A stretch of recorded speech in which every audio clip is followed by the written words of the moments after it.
Hi guys, my name is Leko Aro Shaye. I'm back today. Thank you for always watching our videos. Thank you for always sending messages. I always get your mail calls and everything, and you keep encouraging us. So we are going to do another one today, and it's going to be talking about the requirements you need to study in Canada. So, and I will be talking about visa processing, like what you need to apply for your visa in Canada. So this is what I will be talking about today.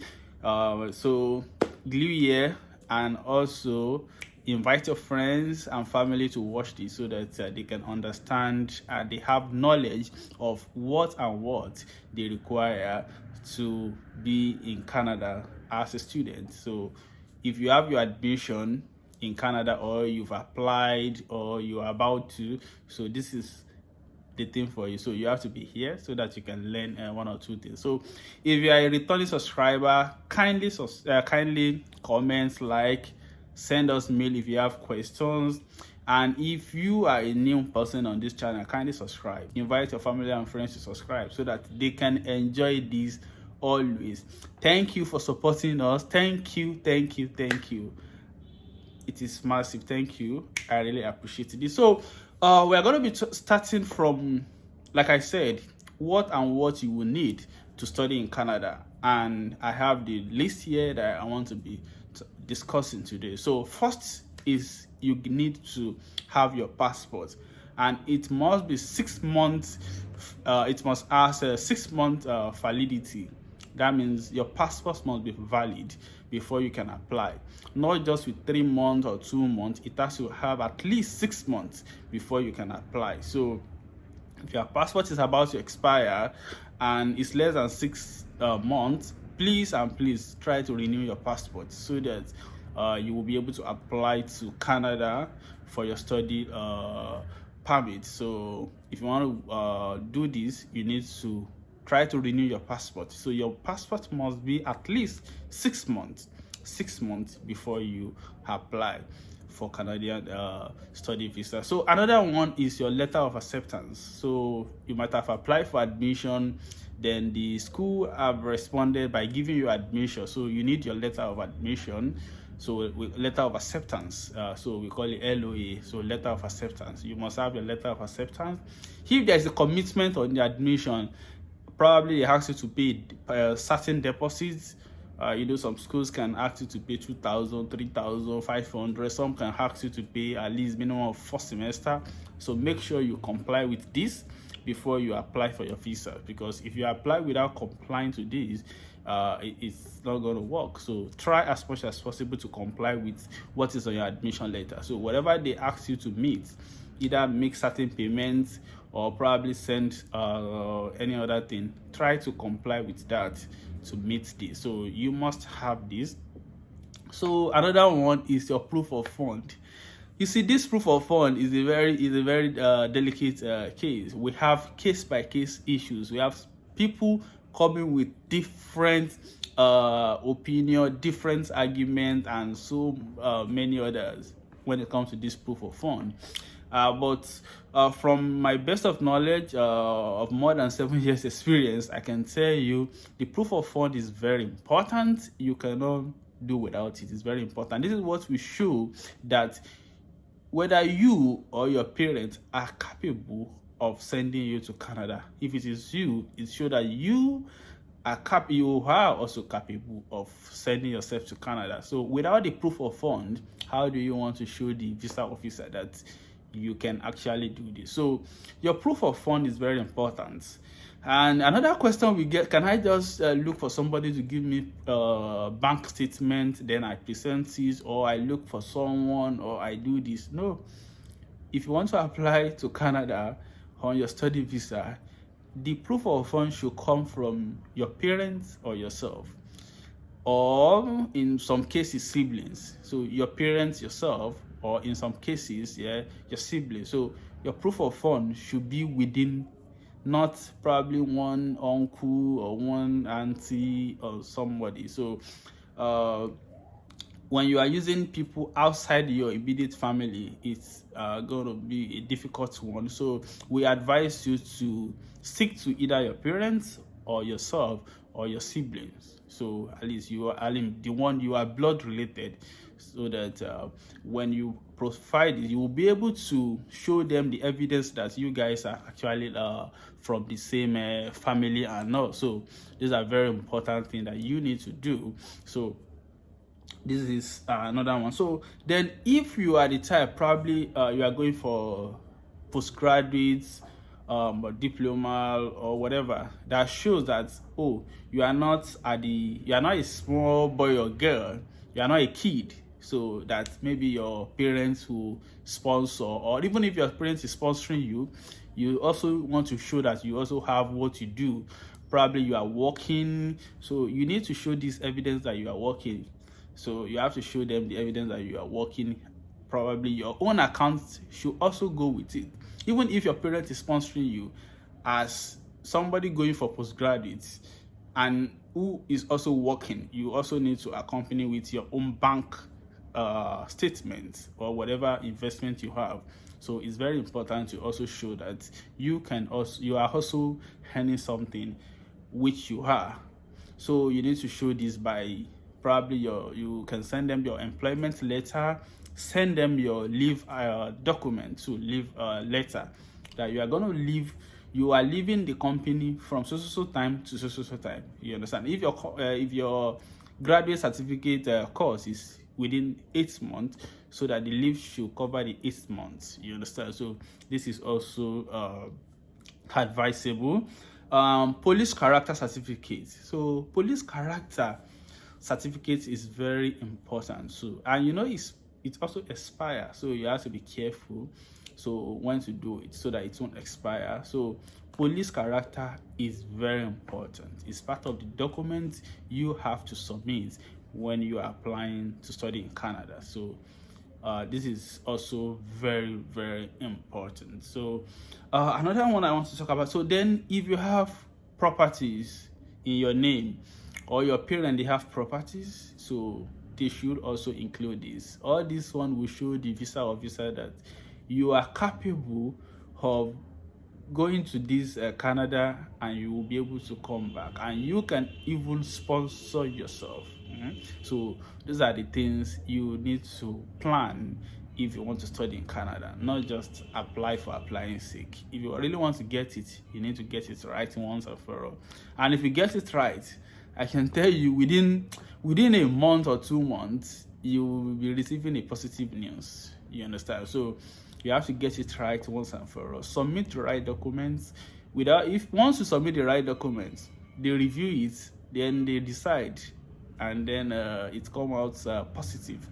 But if you don't submit the right document, then it becomes a problem. So you need to always submit the right document. Another one is your SOP.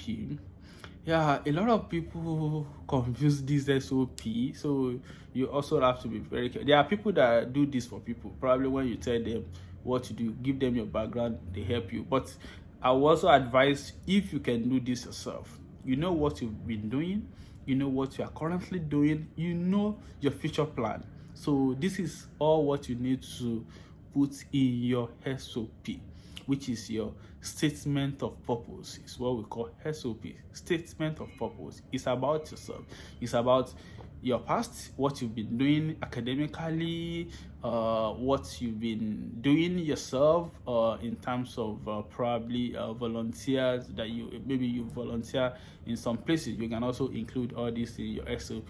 What you are currently doing, where you are working, you need to explain this. This is where I work. This is the reason I work here and everything. And then your future plan. What do you want to do after doing this course? You've applied to this particular course. So how do you know that this course is going to work for you in the future? You understand? So you need to explain this. Oh, this is why I'm doing this. Probably to better yourself in one way or the other, to get a job. You can also mention where you like to work, or probably you want to come back to where you are currently working. You can also state it there. oh, I would like to come back to where I currently work so that I can get a higher position. So these are very important thing you can add to what you are doing. So adding all these will help your application to Canada. So like I said, and also your passport photograph.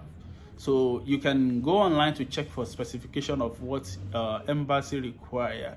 So your passport photograph is very important too. So your digital passport is very important. So you need to get this done, sorted. Then your academic documents too. Academic document is also very important. Your academic document is very important.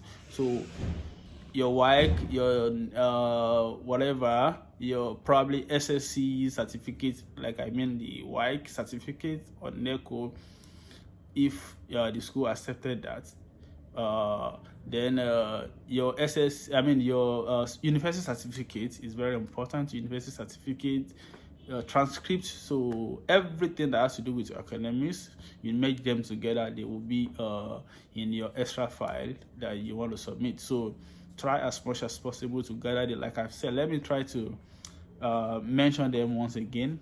I mentioned your passports.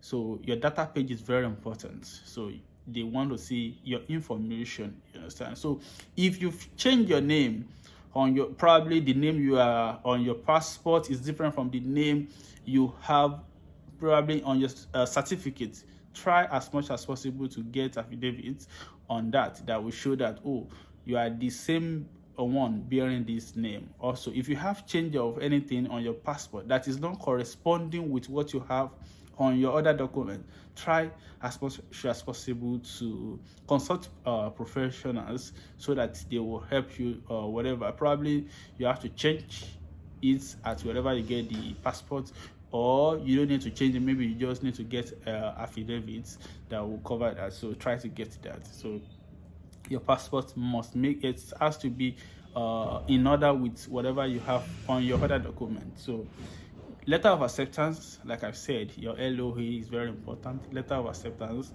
and the evidence of the payment you've paid. You know, when you pay, they are going to send you other documents so that you're going to use to apply.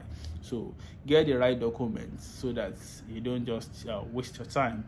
Then proof of fund is very important. Like I said, the proof of fund should come from immediate family. Your parents, majorly we always say parents, father or mother, or your siblings. It's possible your sibling can sponsor you, but we always advise parents because they show that the money coming from your parents at least they are sure that your parents will lose their money to you at the end of the day. So parents, don't just go randomly to get anybody statement and present it. That is not your family.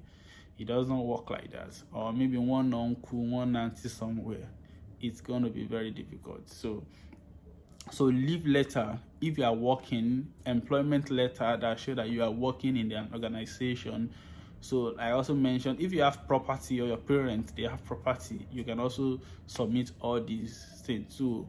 If you are married too, maybe you are married, you can submit your wife's or your husband information, marriage certificate, probably with their picture, to show that at least you have tie at home. You won't just abandon them and run away. So this is what this one proves, that this person also has family in his or her home country, and then they won't just abscond. So if you can show them your family picture, your family probably family picture, and a marriage certificate too, you can show this. So it will also show that like I said, you have a tie at home. We call it tie. So another one, I mentioned your police character. That's also very important. Your police character is very important. So it shows that you don't have a crime record in your country. So police character, at least it's going to be certified that you are a free person. So police character is important. I also mentioned your SOP, which is statement of purpose, and I explained how you can write that to help you. So don't forget the explanation. You can also get in touch with us if you have any issue with any of this. Like I said, don't forget to subscribe to our channel. Kindly subscribe, like, comment, send us mail. You have our email address there. You can send mail us. You have our phone numbers there. You can send us whatever you have on your WhatsApp, or make calls. You can call us. We are going to respond to you. So once again, I'm Lekon. I'm the founder of Technology.